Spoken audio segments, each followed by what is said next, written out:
చెప్పనివ్వండి, ఒకవేళ ఎవరైనా ఒక స్త్రీ అది కోడలుగా ఉండి చిన్నదో పెద్దదో ఒక తప్పు జరిగిందనుకో, బయట వేస్తారా లేదా? ఏ టైపులో బయట వేస్తారు? ఒక రేంజ్లో బయట వేస్తారు. అదే తప్పు సొంత కూతురు చేసిందనుకో, బయట వేస్తారా, కడుపులో పెట్టుకుంటారా? బయట వేస్తారా, కడుపులో పెట్టుకుంటారా? సమాజంలో ఎవరైనా ఏమమ్మా నీ కూతురు ఇలా చేసింది అంటారు అనుకో, చేసిందా, ఎవరు ఇక్కడ పతివ్రతలు ఎవరు, స్తంభాలు ఎత్తేవాళ్ళు ఎవరు అంటారు.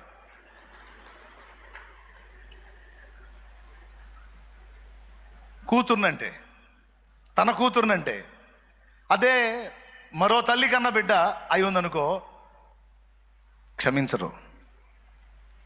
నలుగురిలో నవ్వులు పాలయ్యే విధంగా మాట్లాడుతా నలుగురిలో ఆరడిపరుస్తారు.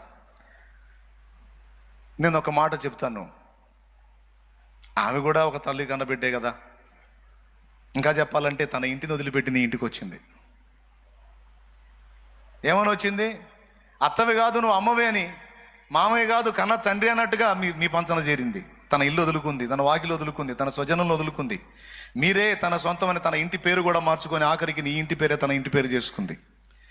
నీ కూతురు వేరే ఇంటికి పోయి ఆ ఇంటి పేరు తన ఇంటి పేరు చేసుకుంది. కానీ నీ కోడలు నీ ఇంటికి వచ్చి నీ ఇంటి పేరును తన ఇంటి పేరు చేసుకుంది. న్యాయంగా మాట్లాడాలంటే ఎక్కువ ప్రేమ ఇక్కడే దక్కాలి. కానీ ఏం చేద్దాం, మానవ నైజం. ఎంతమంది ఒప్పుకుంటారండి?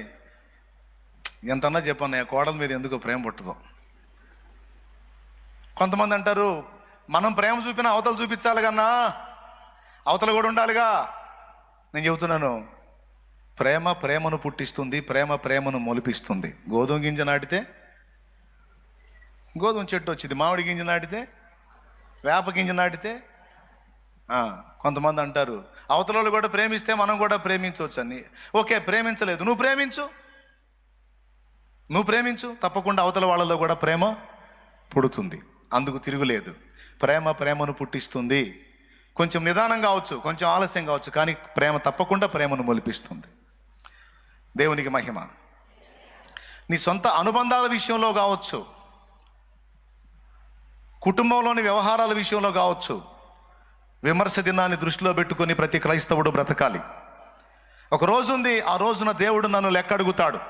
ఇలా ఎందుకు మాట్లాడావు, ఇలా ఎందుకు ప్రవర్తించావు, ఇది నీకు న్యాయం అనిపించిందా, ఇలా చేయడానికి సిగ్గు అనిపించలేదా, ఇలా తీర్పు తీర్చడానికి నీకు బాధ అనిపించలేదా, ఇలా ప్రవర్తించడానికి నీకు అభ్యంతరం అనిపించలేదా అని దేవుడు రేపటి రోజున నిలదీస్తే, ఒకవేళ అవమానంగా మాట్లాడితే అవమానం శాశ్వతమైంది.